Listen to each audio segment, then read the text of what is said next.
She held 4 coins in her palm. For small, dull copper coins pressed so hard into her skin they left marks. That was everything she had in this world. Everything between her sick daughter and another night without food. The shopkeeper looked at those coins. Then he looked at her, and he laughed. Not a quiet laugh. Not the kind you keep behind your teeth. No, he laughed loud enough for every soul in that store to hear. He wanted them to hear. He wanted her to shrink. He wanted to remind this town who mattered and who didn't. But before we begin this story, tell me, where are you watching from right now? Drop it in the comments. No matter where you are in this world, I'm sending love your way. Now, back to that shop. Back to that woman standing at the counter with shame crawling up her neck like fire. She didn't fight back. She didn't say a word. She just stood there, her fingers curling around those coins like they were the last pieces of her dignity. And nobody stepped in. Nobody said a thing. Nobody except one man. He sat in the far corner of that store. Hat low, eyes sharp. A stranger no one in that town had ever seen before. A cowboy covered in dust and silence. He watched the whole thing. And what he did next changed that town forever. The town was called Harlow Creek. You wouldn't find it on any proper map. It sat out in the wide-open flats of West Texas like a bruise on dry skin. A cluster of crooked buildings, sun-bleached wood, and silence. The kind of silence that didn't feel peaceful. The kind that felt like something had gone wrong a long time ago, and nobody ever bothered to fix it. There was one street, one saloon, one church with a cracked bell that hadn't rung in years, and one general store, Haskell's Goods and Provisions, sitting right in the center of town like a fat spider in the middle of its web. The man who owned that store was named Grover Haskell. He was not a tall man, not a strong man, but he was a powerful man, and in a place like Harlow Creek, power had nothing to do with muscle. It had to do with control. Haskell owned the only store for 40 miles in any direction. He set the prices. He decided who got credit and who didn't. He decided who ate and who starved. And he enjoyed that power the way a cruel child enjoys pulling the wings off a fly. On this particular morning, a Tuesday in late October, with a cold wind cutting across the plains, a woman named Eliza Drummond walked through his door. She was thin. Not the kind of thin that comes from vanity, but the kind that comes from choosing to feed your child instead of yourself day after day, week after week, until your dresses hang off you like curtains on a scarecrow. Her hair was dark and tied back with a scrap of cloth. Her boots were worn through at the soles, but her back was straight. Her chin was up. She walked into that store the way a person walks when they're trying very hard not to let the world see them breaking. She carried a small list, written in careful handwriting on a torn piece of brown paper. Flour, salt, a tin of broth, a small bottle of honey, for her daughter's cough, which had been getting worse every night, rattling in the girl's tiny chest like stones in a jar. Eliza set her coins on the counter. For copper cents. She slid them forward with her fingertips, as if offering them to a king. "This is what I have," she said quietly. "I know it's not enough for everything, but if I could just get the flour and the honey, I'll work off the rest. I can mend clothes. I can clean. Whatever you need." Grover Haskell looked at the coins. He didn't touch them. He looked at them the way you'd look at something a dog dragged in. Then he looked at her.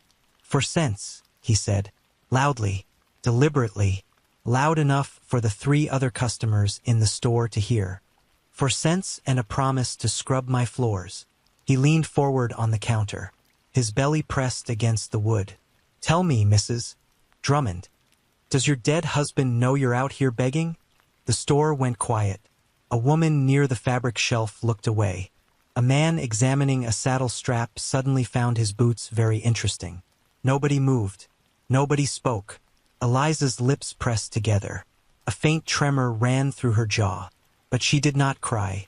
She would not cry. Not here. Not in front of him.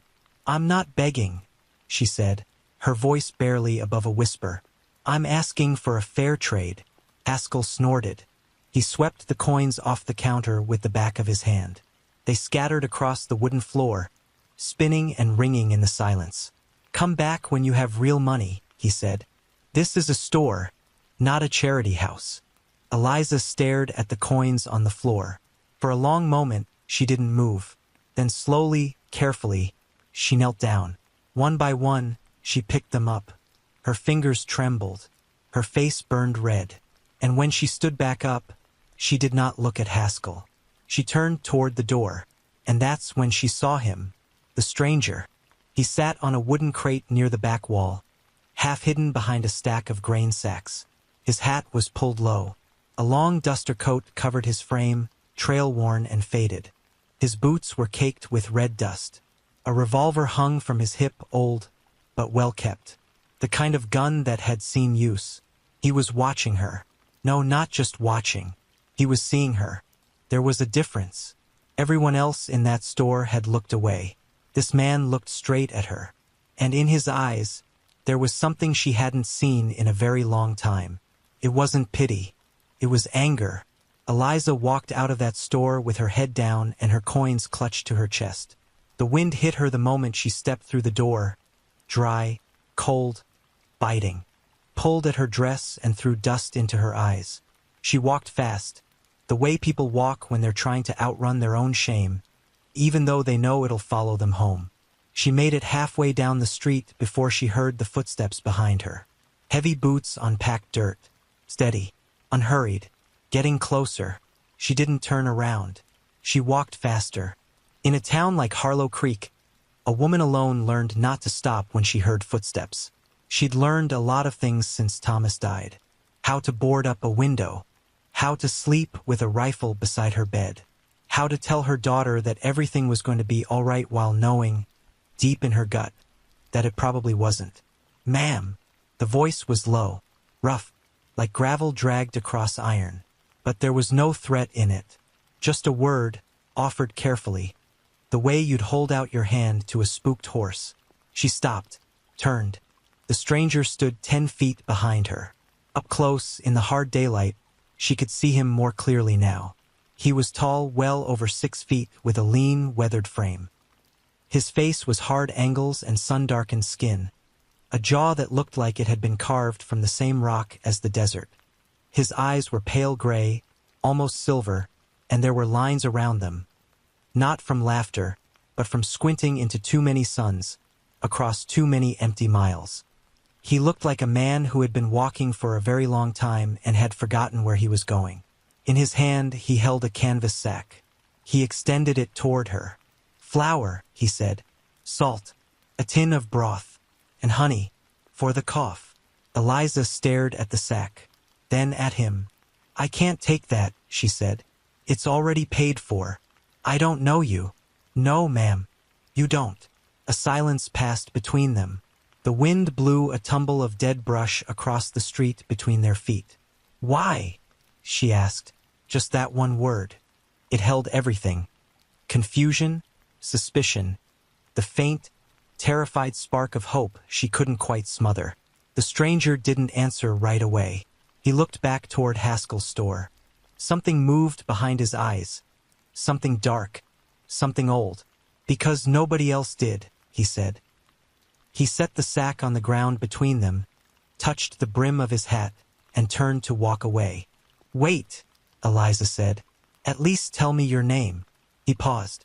For a moment it seemed like he wouldn't answer, like his name was something he'd left behind somewhere out on the trail, buried under miles and years. "Kane," he said. "Just Kane." And then he walked toward the saloon without looking back.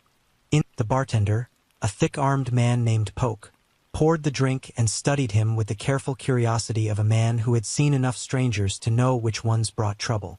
"Passing through?" Poke asked. "Might be," Kane said. "Might be staying?" Kane didn't answer. He drank. The saloon was mostly empty this early in the day. A few men played cards at a far table. A drunk slept against the wall with his hat over his face. Dust floated in the bars of light coming through the windows. Kane sat there and listened. And in a small town like Harlow Creek, if you sat still long enough and kept your mouth shut, the town would tell you everything you needed to know. Over the next hour, he heard things. He heard that Grover Haskell didn't just own the store. He owned half the land in the valley. He owned debts. He owned mortgages. When Thomas Drummond had died, thrown from his horse during a cattle drive, they said Haskell had moved fast. He'd called in the debts Thomas owed, took the Drummond cattle, took their good grazing land, left Eliza and her daughter, Clara, with nothing but a rotting cabin and the dust beneath it. He heard that Haskell had done this before, to other families, that he'd bought the loyalty of the sheriff, a lazy, gin-soaked man named Pruitt, with monthly payments and free goods. He heard that people in Harlow Creek were afraid, not of outlaws, not of raids, but of one man behind a counter who smiled while he squeezed the life out of them, one debt at a time. Kane finished his whiskey. He set the glass down and stared into the bottom of it like he was looking for something. Then he looked up, through the window, across the street, directly at Haskell's store, and something settled in his chest. Not a decision exactly, something deeper than that, something that felt like the click of a hammer being pulled back on a loaded gun. He wasn't just passing through. Not anymore. That evening, Eliza sat beside her daughter's bed and watched her sleep. Clara was 7 years old. She had her father's sandy hair and her mother's dark eyes, and right now both were hidden. Her hair matted with sweat against the pillow, her eyes closed, her small chest rising and falling with a sound that made Eliza's stomach tighten. The cough had been going on for 3 weeks, getting worse. Every night, it shook Clara's little body like a rag doll in a storm. Eliza mixed a spoonful of the honey the stranger had given her into warm water and held it to Clara's lips. The girl drank without waking. Her forehead was hot to the touch. "You're going to be fine," Eliza whispered. She said it like a prayer. She said it because she needed it to be true, and saying it out loud was the only power she had left. She sat in the dark long after the candle burned down. She thought about the stranger, Kane.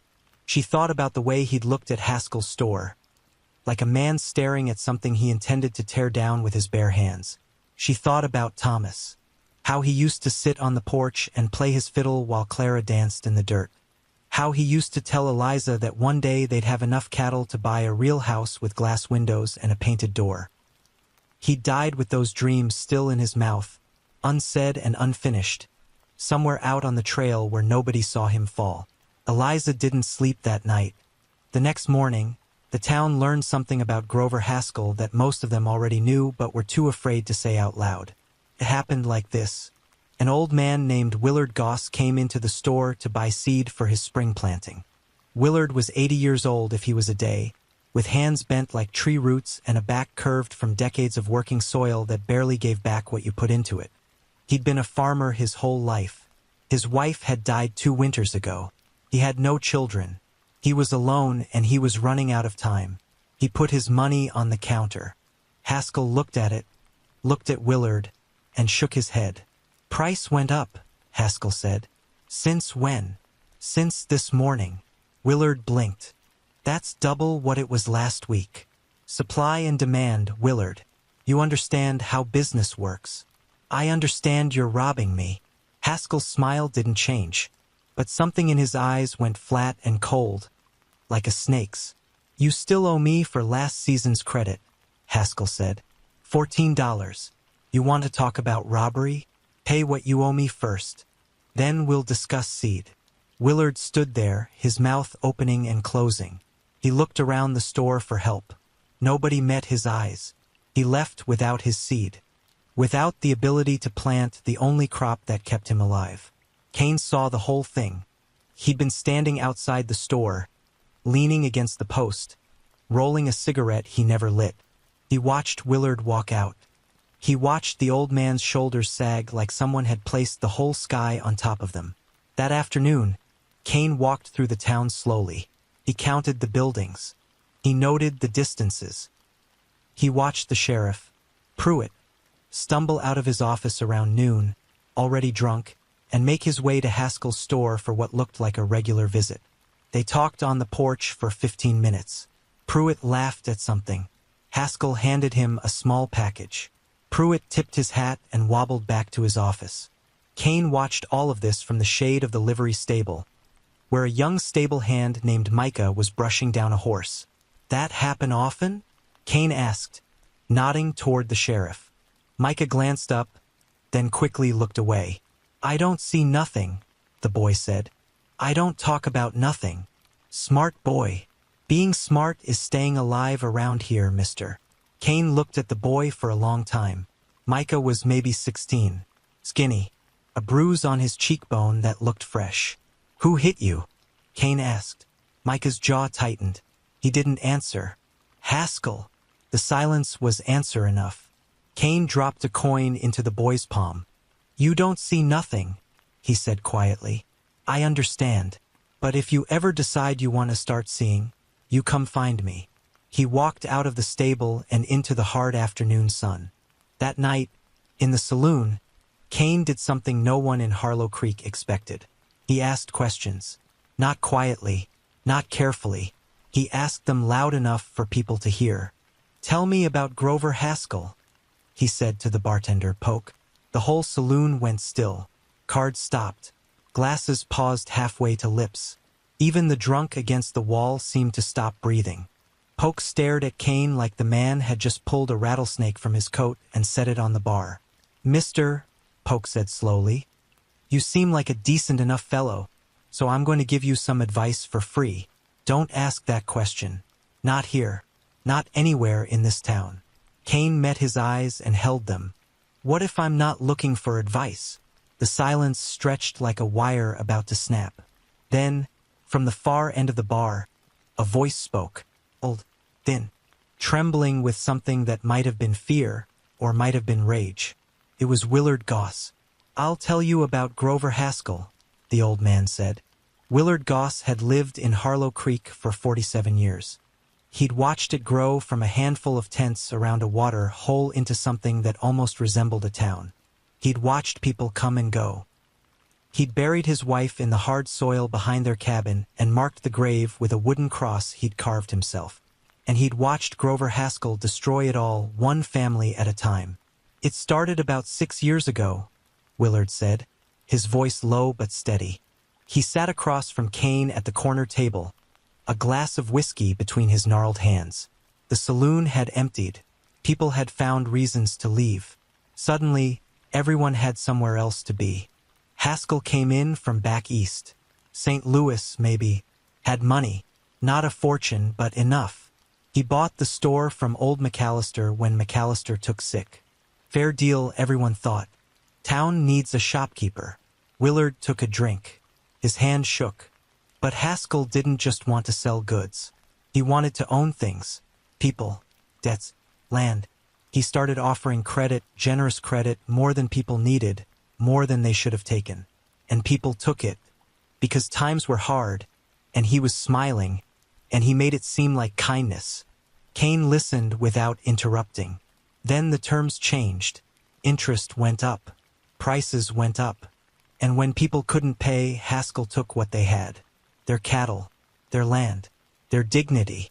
One by one, the families around here either lost everything or became so deep in debt to that man that they might as well have been wearing chains. "And the sheriff?" Kane asked. Willard let out a bitter laugh. "Pruitt? Pruitt is Haskell's dog. Has been since the beginning. Haskell pays him, feeds him, keeps him drunk and happy. In return, Pruitt looks the other way. Last year, a rancher named Dutton tried to stand up to Haskell, refused to pay an inflated debt. 2 days later, Pruitt arrested him for cattle theft, a crime Dutton never committed. They sent him to the territorial prison in Yuma. His wife and children left the territory. Haskell took their ranch. The candle on the table flickered. Shadows moved on the walls like ghosts. "And Thomas Drummond?" Kane asked. The name came out quiet, careful, like he already knew the answer but needed to hear it spoken aloud. Willard's eyes darkened. He looked into his glass for a long time. "Thomas was a good man," he said. "Hard worker. Loved his wife. Loved his little girl. He'd taken credit from Haskell like everyone else, but he was close to paying it off. Real close. Another season and he'd have been free. What happened? He went on a cattle drive. Last September. 3 days out, his horse threw him. That's the story, anyway. That's what they said. He was found on the trail with a broken neck. Willard paused. When he spoke again, his voice was barely a whisper. But Thomas Drummond was the best horseman in this valley. I watched that man ride since he was 12 years old. That horse didn't throw him. Horses don't throw riders like Thomas. The implication hung in the air like smoke. Who else was on that drive? Kane asked. 2 men. Hired hands.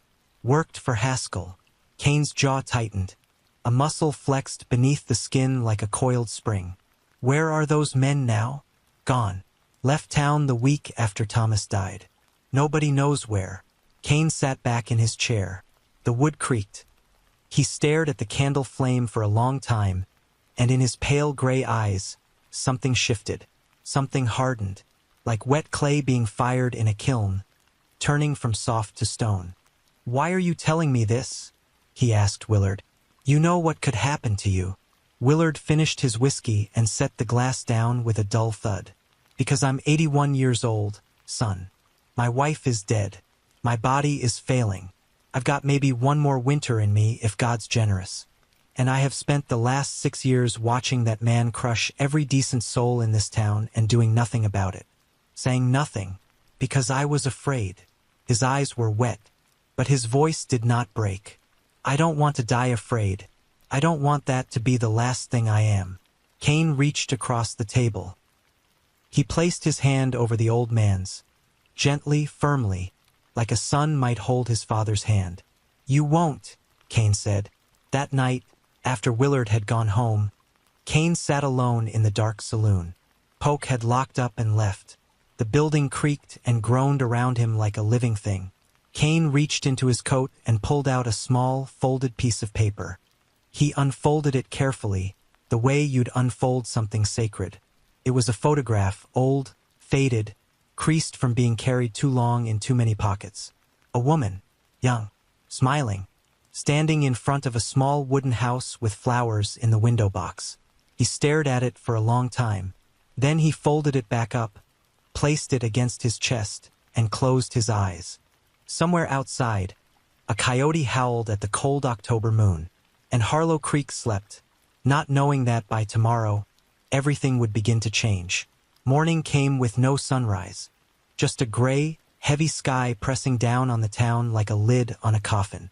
The wind had died overnight, and in its place was a stillness that felt wrong, the kind of stillness that comes before a storm, before a fight, before a bullet leaves a barrel. Kane was up before the town.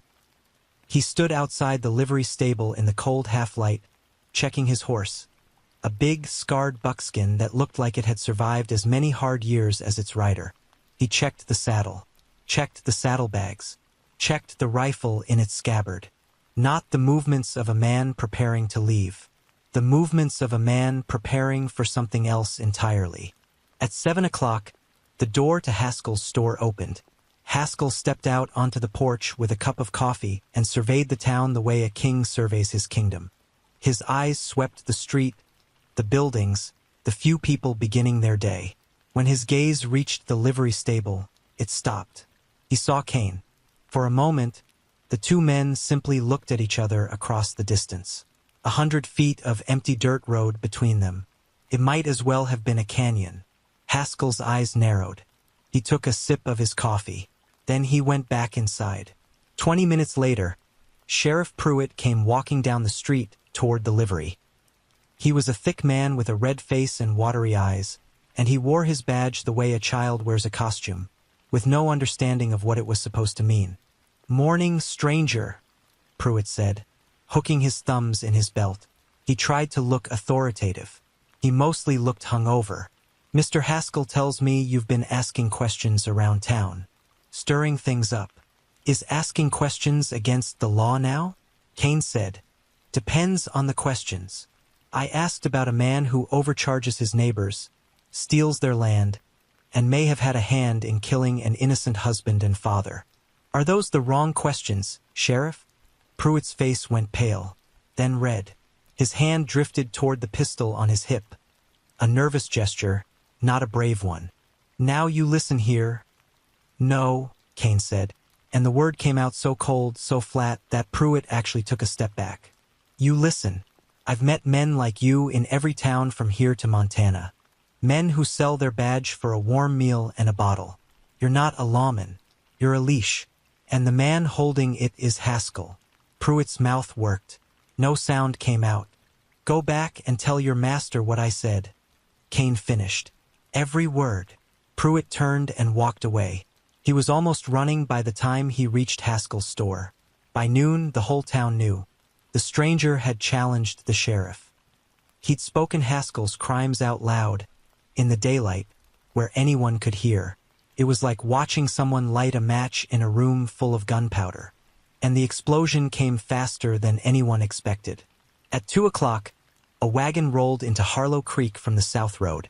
In it were 3 men, hard men, strangers with flat eyes and guns worn low on their hips. Not for decoration, but for speed. They tied the horses in front of Haskell's store and went inside. They came out an hour later and took positions around town. One sat on the porch of the saloon. One leaned against the water trough near the church. One stood in the middle of the street, rolling a cigarette, watching the livery stable with the calm patience of a rattlesnake watching a mouse hole. Haskell had sent for guns. Kane saw them. He counted them. He noted where each one stood and calculated the angles, the distances, the sight lines. He'd done this before, many times, in many towns. That's when Eliza came. She appeared at the livery stable door, breathless, her face tight with fear. You have to leave, she said. Right now. Take your horse and go. Those men, they're killers. Haskell brought them in from Abilene. They've killed before. For money. For sport. You can't fight them. Kane looked at her. How's your daughter? The question caught her off guard. What? Clara. How's her cough? Eliza blinked. Better. The honey helped. But that's not, you need to listen to me. They'll kill you. Do you understand? They will kill you, and no one in this town will lift a finger to stop it. I know, Kane said. Then why? Why would you stay? You don't know us. You don't owe us anything. You could ride out right now and never look back. Kane was quiet for a moment. He reached into his coat and pulled out the photograph. The one he'd looked at the night before. The woman with the smile, standing in front of the little house with flowers. He held it out so Eliza could see. Her name was Mary, he said. My wife. 3 years ago, a man like Haskell, a man with money, power, a bought sheriff, decided he wanted our land. When I refused to sell, he burned our house. Mary was inside. The words fell like stones into still water. I wasn't there, Kane said. His voice didn't break, but something in it bent. I was out on the range. By the time I saw the smoke, it was too late. By the time I got there, he stopped, swallowed. She was gone. Eliza's hand went to her mouth. I spent 2 years after that with nothing but a bottle and a gun and the thought of putting one inside the other, Kane said. And then one morning I woke up and I realized something. Mary wouldn't have wanted me to die. She would have wanted me to make sure it didn't happen to somebody else. He tucked the photograph back into his coat, over his heart. So that's why I'm staying, Mrs. Drummond. Not because I'm brave. Because I couldn't live with myself if I didn't. Eliza stared at him. Tears ran down her cheeks, but she didn't wipe them away. Then God help you, she whispered. He might, Kane said, but I'd rather trust this. He rested his hand on the grip of his revolver. Outside, the sky darkened. The clouds pressed lower, and the 3 hired guns waited like wolves at the edge of a fire. The storm was coming. It began at sundown. The sky had turned the color of a bruise, deep purple and black, streaked with veins of dying orange along the western horizon. The wind had returned, carrying the smell of rain and dust and something else, something electric, something that made the hair stand on the back of your neck. Kane stepped out of the livery stable and walked into the middle of Main Street. He walked slowly, each step deliberate, each boot fall landing in the dirt like a heartbeat. He stopped in the center of the road, in front of the water trough, and stood there, alone, a single figure against the darkening sky. He didn't draw. He didn't shout. He just stood. And the town watched. They watched from behind curtains and cracked doors, from upstairs windows and alley shadows. Every soul in Harlow Creek held their breath at once, and the town itself seemed to tighten around that one man standing in the street like a fist closing around a stone. The first hired gun moved. The one who'd been sitting on the saloon porch all afternoon. He stood up, flicked his cigarette into the dirt, and stepped down into the street. He walked toward Kane with the loose, easy stride of a man who'd done this many times before. A man for whom killing was just work. "You the one causing trouble?" the gunman asked. "Depends on your definition," Kane said. The second gunman stepped out from behind the water trough near the church. The third emerged from between two buildings to Kane's left. They spread out. A triangle. 3 points of death closing around a single target. It was a formation. Practiced. Professional. Kane's eyes moved between them without his head turning. He measured the distances. 15 feet. 20 feet. 12 feet. He calculated the angles. He let his breathing slow. His heartbeat dropped. The world narrowed to 3 men, 3 guns, and the space between life and death. "Mr. Haskell says you've been making accusations," the first gunman said. "Says you've been upsetting the natural order of things." "The natural order," Kane repeated. "Is that what we're calling it?" "He's offering you a chance. Right out now. Tonight. Don't come back. And we let this go." Kane looked past them. At the store. At the door. Where Grover Haskell stood watching from behind the glass. His round face pale, his eyes wide. Watching from safety. Letting other men do his violence for him the way he always had. "No," Kane said. The word hung in the air like the last note of a funeral bell. The first gunman nodded slowly. "Your choice." His hand moved. What happened next took less than 4 seconds. But for the people watching, for every person pressed against every window in Harlow Creek, it lasted a lifetime. The first gunman's hand dropped to his holster. Fast. The practiced draw of a professional killer. But Kane was faster. Not by much. By a breath. By a blink. His revolver cleared leather and fired before the gunman's barrel had even risen. The shot hit center chest. The gunman staggered backward, a look of genuine surprise on his face. The surprise of a man who had always been fastest and had just discovered he wasn't. Kane was already turning. The second gun fired from his left. The bullet hissed past his ear close enough to feel the heat. Kane dropped to one knee, and the movement saved his life as the third gunman's shot passed through the space where his head had been a half-second before. From the knee, Kane fired twice. The second gunman spun and fell. The third stumbled backward, clutching his shoulder, and tried to raise his weapon again. Kane fired once more. Then silence. 3 bodies in the dirt. Gun smoke curling in the wind. The smell of powder and blood hanging in the air like a fog. Kane stood up slowly. His left arm hung at his side. The second gunman's shot had grazed him, and blood seeped through his sleeve, dark and wet. He didn't look at it. He looked at the store. At Haskell. He walked toward the door. Each step left a small print in the dust. The town was utterly silent. Not even the wind dared to breathe. He pushed the door open. Haskell was behind the counter. His face was the color of old milk. His hands trembled. He had a shotgun in his grip, but he held it the way a man holds something he doesn't know how to use, with fear instead of purpose. "Stay back," Haskell said. His voice cracked. "I'll shoot. I swear I'll shoot." "No, you won't," Kane said. He kept walking, slowly, steadily, like a storm that cannot be stopped. "You don't know what you're doing," Haskell said. "I have connections. I have friends in the territorial government. You kill me and they'll hang you. They'll hunt you down." "Maybe," Kane said. "But I'm not going to kill you, Haskell."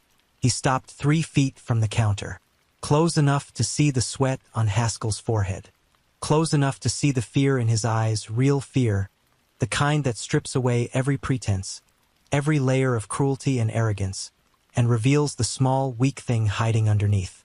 "I'm not going to kill you," Kane said again, "because a bullet is too quick, too clean, too kind for a man like you." He reached across the counter and took the shotgun from Haskell's trembling hands. Haskell let him. He had no fight left. He'd never had any fight. He'd only ever had money and other men's fists. "Here's what's going to happen," Kane said. "You're going to open your books.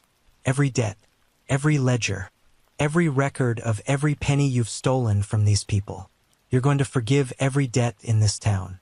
You're going to return the Drummond land, the Dutton Ranch, all of it, every acre you took. You can't. And then you're going to leave. You're going to get on a horse and you're going to ride east, and you're never going to come back to Harlow Creek. If you do, if I ever hear your name connected to this town again, I won't come for you myself. I'll write a letter to every newspaper between here and Kansas City, telling them everything about the debts, about the sheriff, about Thomas Drummond and the 2 men you hired to kill him. Every last detail." Haskell's eyes went wide. "That's right," Kane said. "I know. The whole town knows. And now it's written down where you can't reach it." A bluff, partly, but Haskell didn't know that. And the fear, the raw animal terror on his face, told Kane everything he needed to know. Guilty men don't look like that when they're innocent. Haskell opened his books that night. Every ledger, every page, with trembling hands and tears of rage and shame running down his fat cheeks. He signed away every fraudulent debt, every stolen deed, every crooked dollar. By morning, he was gone. A single horse, heading east, getting smaller against the horizon until it disappeared into the haze. Sheriff Pruitt was gone too. His office was empty. His badge sat on the desk, next to an empty bottle. Harlow Creek woke up to a different world. It looked the same crooked buildings, the same dusty street, the same dry wind blowing across the flats. But something had shifted, something invisible and enormous, like a bone being set back into place after years of being broken. People came out of their homes and looked at each other, really looked, for the first time in years. Old Willard Goss stood on his porch and wept without shame. The stable boy, Micah, walked down Main Street with his chin up, touching the fading bruise on his cheek like it was a medal. Eliza Drummond found the deed to her land, her real land, the good land with the grass and the water, sitting on her doorstep, folded inside a plain envelope. No note, no name, just the deed. She looked down the street toward the livery stable. The big buckskin horse was gone. Kane was gone. She stood there for a long time, holding that deed against her chest. Clara came to the door behind her, small and sleepy, her cough finally quiet. "Mama? Who was that man?" Eliza wiped her eyes. She smiled. A real smile, the first one in longer than she could remember. "Just a cowboy, sweetheart. Just a cowboy passing through." But he wasn't just a cowboy, and they both knew it. He was the thing that happens when cruelty pushes too far, when silence lasts too long, when the world gets so heavy with injustice that it has no choice but to send someone, anyone, to balance the scales. Nobody in Harlow Creek ever saw Kane again, but they talked about him for years. At dinner tables and campfires and church pews, they told the story of the stranger who walked into town with nothing but dust on his boots and a ghost in his heart, and gave them back something they'd forgotten they had: hope. And if you ride through West Texas on a quiet night, when the stars are low and the wind carries whispers across the plains, some folks say you can still see him out there, a lone figure on horseback, silhouetted against the moon, riding toward the next town, the next fight, the next person standing at a counter with trembling hands and nothing but 4 copper coins and a prayer. So tell me, what would you have done in his place? Would you have ridden away, or would you have stayed? Drop your answer in the comments. And if this story moved you even a little, hit that subscribe button, because there are more stories out there, waiting in the dust. And the dust always has something to say.